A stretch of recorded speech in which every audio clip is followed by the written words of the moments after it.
Hi, I'm John Home. As a kid, did you ever have that friend your mother was a little unsure about at first sight? The one that she worried about might lead you down the wrong path? For my mom, it was Bill who was in her crosshairs. His mom was not ready to raise him, so he was not always the cleanest kid or the best dressed, but he tried. My mom, being the force of nature he was, quickly questioned us both and just figured out what was going on at Bill's home.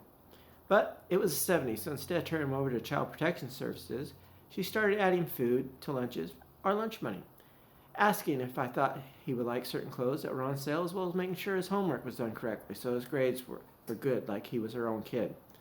He graduated with a scholarship, so when he came back later to get my help, the first words from his mouth was, "If it wasn't for your mother doing everything she did, I doubt I would have made it through high school, much less had the family I do, or the family values she raised us both with. Your mother is why I'm here, and my mother is why I'm here, running for Congress." This is one of the most unusual elections we will have. From our quarantine/lockdown to how our federal leadership has handled the response to coronavirus. But I want you to know I will hit the ground running because even after all this, we will still have a lot of work to do. By 2021, we will still have so many of our local businesses that will need a hand up. We will still have infrastructure sitting for years that will need to be fixed. But most of all, we will have people that still need jobs that didn't get rehired. This would be the best time to get our much needed to-do list done, and we can start creating communities doing it. A high-speed rail system connecting east to west as well as north to south, joining with California to Washington, forming a West Coast super rail system so we can get more cars off the road. Having the United States Postal Service join as a partner to transport mail, we can remove their big trucks from the road and erase their carbon footprint.